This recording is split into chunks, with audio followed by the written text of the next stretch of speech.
As I promised, I am going to share my stories and my follow lived experience stories every step, lived experience and the story that we've gone through. And this story, it means a lot. There is a lot of trauma attached to. There is a lot of emotional attached to. There is a lot of challenge attached to. Coming over that challenge. And today we are in a better place, we're in a safe place, in an environment where at least we can try to chase what we want to be.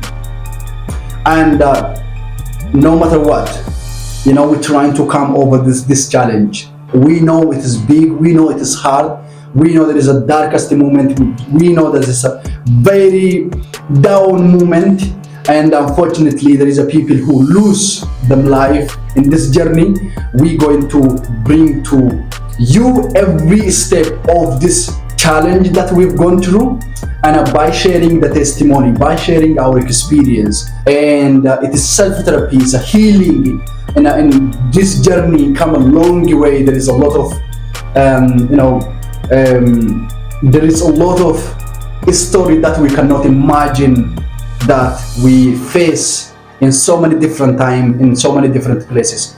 Without further ado, and 365 project is about just being platform for everyone, where we can feel safe to share our stories. And again, sharing my stories, encouraging, empowering, and also inviting so many people to join me.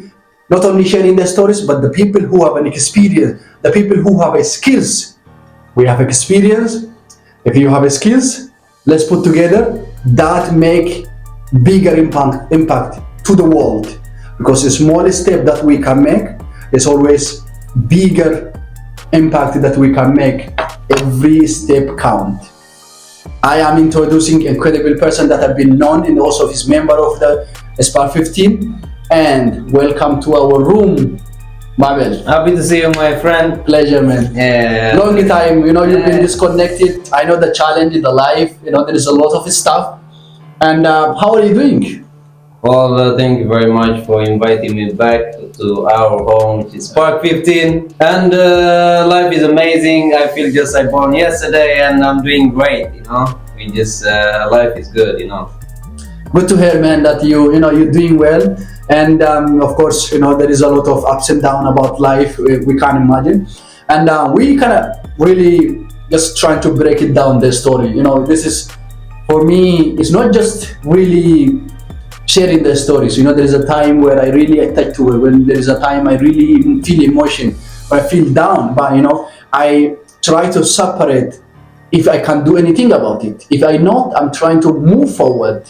And so how are you? Like, what is your home life environment look like before you take in journey? Well, many of the people, they don't know where exactly I came from. So we are from East Africa. For people who don't know where is East Africa, it's close to Somalia. Somalia is one of the East Africa, which is a popular place. Even though I am not from Somalia, my brothers and sisters, shout out the Somali, the neighbor, yeah, exactly. And yeah, East Africa, and life was good, in general, especially when we talk about family thing. But at the moment, and the time I left, the current political situation is not that good. It's a bit complicated and complex. There is a lot to it, so it's a bit complicated. Maybe in the coming episode we need to break down in detail people to understand.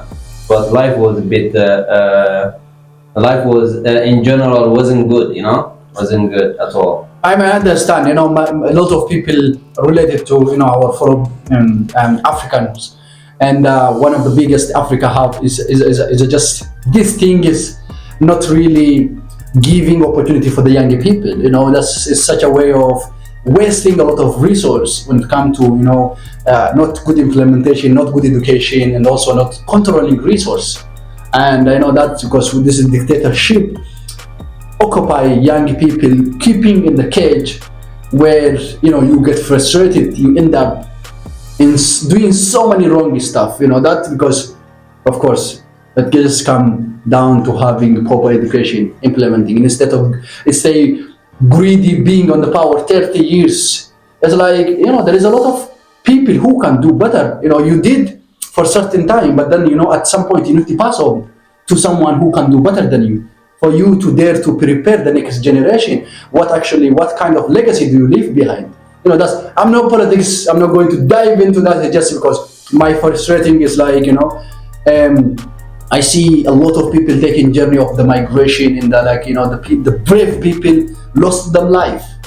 That's a lose on country in, there is a lot of countries. So, it's for me as well, life is great, and the cultural bottle is amazing. And maybe we really dive into another time and how culture is amazing. But, because sometimes people try to put everything together. I'm trying to separate it. The culture we have is a very unique. The humanity, the care. But because the system is squeeze you, and the politics situation is squeeze you to, not really thinking properly. So that is for me is harsh. Absolutely. I completely agree. We have an amazing culture. I completely agree with you, even though we're neighbors, through history, we have a lot in common. We have an amazing culture, we have an amazing tradition, we have an amazing, respectful society. However, the current situation is not supporting us to be the best we can be, you understand? The current political situation is quite complex. I cannot even explain to it more in detail, but I can understand. You understand? I don't know politics. You understand? I never been into politics. I have never studied political science. So, but as a human being, I can feel it. You understand? I can feel if my brother at 20 years old, when I was 15, if he ended up in a bad situation because of the current situation, I don't need to, how do you say, understand anything. He is my example. What's going to happen to me? Yeah, for sure. So that also give us an example for us to understand the current situation without explanation of anything. Nobody needs to sit down and explain this is politics, you need to do this, that. But at that age we were aware. We've never been a child, you understand? We grow up too fast. You understand? So that is the thing. Beautiful people, beautiful culture, beautiful background, resilient people, fighters, all day, all night, 24/7, 7 days a week, whatever. You understand? Maybe I'm a little bit, a little bit being, how do you say, exaggerating, speaking hyperbole, whatever.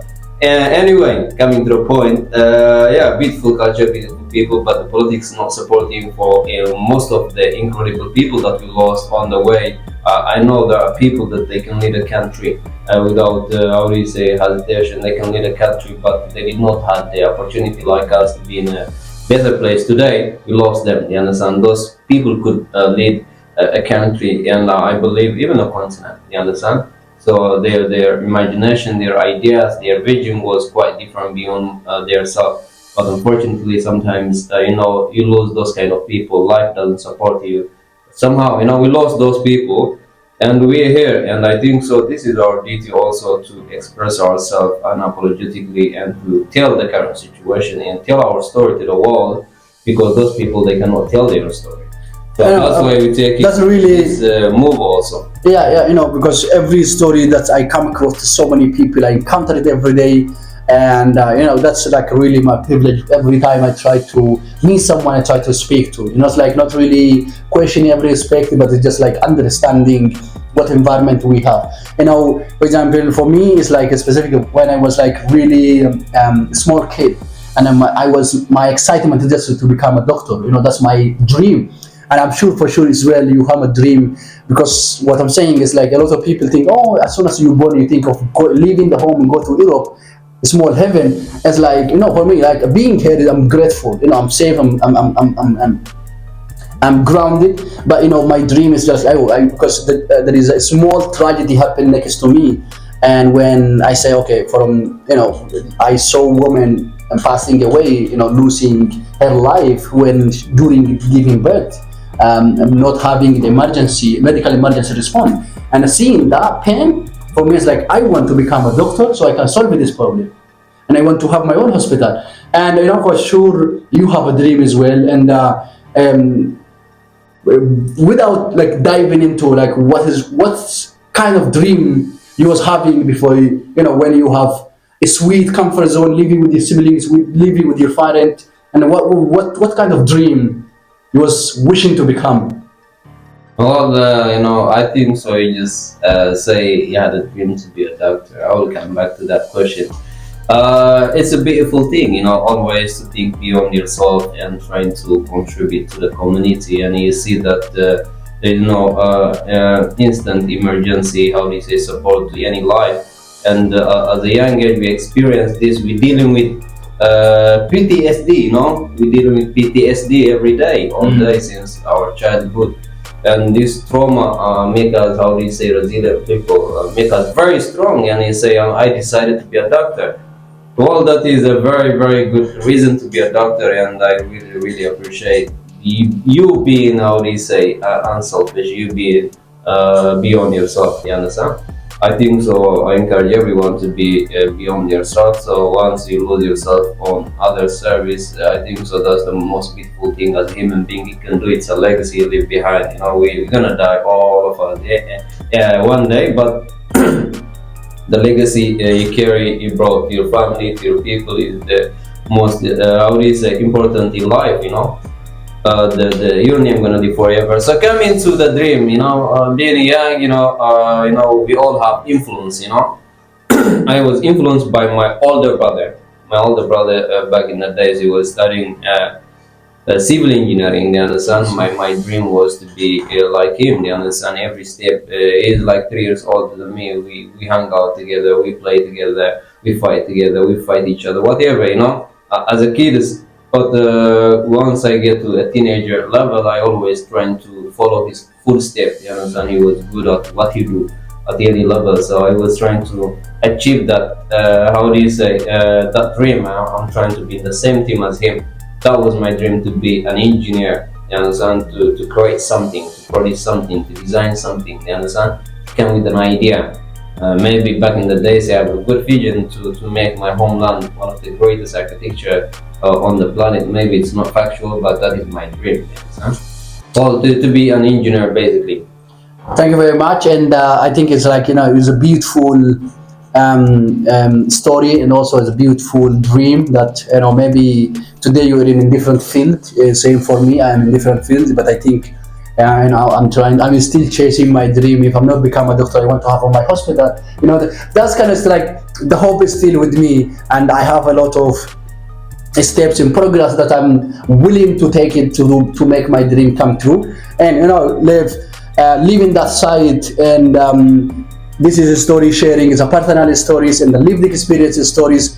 And we are here taking you every step that journey we passed, and moving to the next episode coming up, and you can watch in the next episode. And we are about to dive into when we making our journey, and also how actually we took that journey, coming in the next episode. And thank you for being with us in our room. And I think throughout the year we are rolling and bringing so many stories. Can be pain, can be emotional, but I think the world need to be heard. The world need to be learning from it, and we going to make book out of our stories, movie out of our stories. Maybe that's something, way of empowering people. Finding the safe place where they can actually express themselves. This is what we have, and this is what we want to. We are building on. We are excited. We give it to you. Stay tight. Stay support. Much love. Well, thank you for having Peace. me.